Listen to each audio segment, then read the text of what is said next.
A little awkward. I just found out the news, but I would like to wish my condolences to Ari Gottlieb on the loss of his father.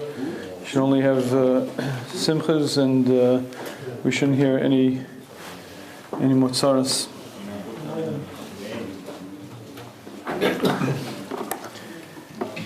When Chazal bring down an agadata, it's very difficult to know how to learn it. Is it to be taken literally? Is it to be taken figuratively? Does it mean to imply a concept? And the only way really to properly learn an Agadat, Gemara, or Medrash is by listening to the Rishonim. So for instance, one of the famous events that are brought down is Avram Avinu went to war against the 4 kings, and he threw sand, and the sand turned into arrows. We're taught that since the time we're little children. We're all familiar with that. And the Maral says that's not to be taken literally. Do not make a mistake. Do not think that literally Avram reached down, picked up sand, and the sand turned into arrows. Says the Maral, that's a mashal. Meaning to say, Avram Avinu went out to wage war. He sharpened his sword and he fought with a tremendous amount of danger. However, his success was so spectacular, as if to say, let me give you a mashal, almost like he threw sand and it turned into arrows. It's a mashal, it's a metaphor, not to be taken literally, however, to be taken figuratively. And again, whenever you learn a chazal that brings a medrash, that brings an agadic story, it's key to look in the Rishonim to see what's pshat. Is it literal? What does it mean? And what exactly is Chazal telling us there? And with that as an introduction, let me share with you a Gemara that Chazal tell us very clearly, and the Rishonim tell us is to be taken literally, at least in one element. It says the Gemara Makkos as follows. When David HaMelech decided to dig the foundations of the Beis HaMikdash, he was well aware that he was not zocheh to build the Beis HaMikdash, but he felt that it was appropriate and proper and within his jurisdiction to dig the foundations. When he began digging the foundations of the Beis HaMikdash, he saw a piece of pottery that had the following inscription on it. This has been laid at the time of Maisa Bereshis, and it is holding back the Tahom, it is holding back the depth. However, that piece of pottery was blocking the foundation, and in fact, the Beis HaMikdash could not be built. David HaMelech reached down and lifted it up. When he lifted it up, Chazal tell us that he understood that the depths, the waters below, were now going to rise up and were actually threatening to drown the world. Chazal tell us that's literal and exact. The world was being threatened.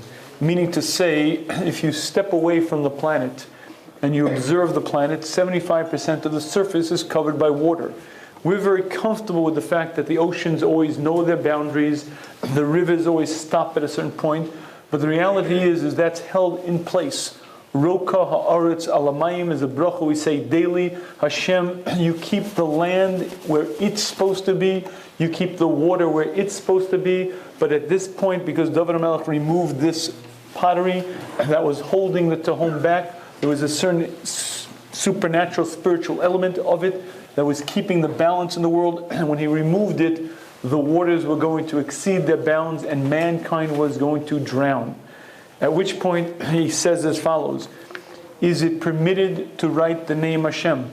Is it permitted to write the Shem al-Mufurash on another piece of pottery and put it back down? After all, that will lead to potentially the name of Hashem being erased. However, mankind's existence is up in the air. No one knew the answer. Apparently, David HaMelech was aware that Achitophel, who was now already David's enemy, knew the halacha. And David HaMelech said as follows, whoever knows this halacha and doesn't tell me, Yechanek Begrono will die by choking, at which point Achitophel recognized that he'd better answer up, and Achitophel made a kal v'chomer. He said, Madoch, if for one couple Hashem allows his name to be erased, we know there's a parish of Sota that if a woman is suspect by her husband, the halacha is you're allowed to take a cloth that has quite a number of Hashem's name on it, and you're allowed to erase it. That's the shalom bayis of one couple. Surely, says Achitophel, l'kal v'chomer, surely to save the entire world. Therefore, he says it is permitted. At which point, David HaMelech takes a piece of pottery, writes the name of Hashem on it, drops it down, and the waters settle back down. And that's the Chazal, that's the Gemara.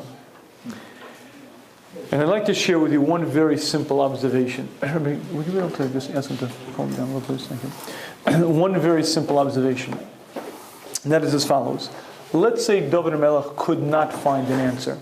Let's say he asked the question and no one knew what the answer was.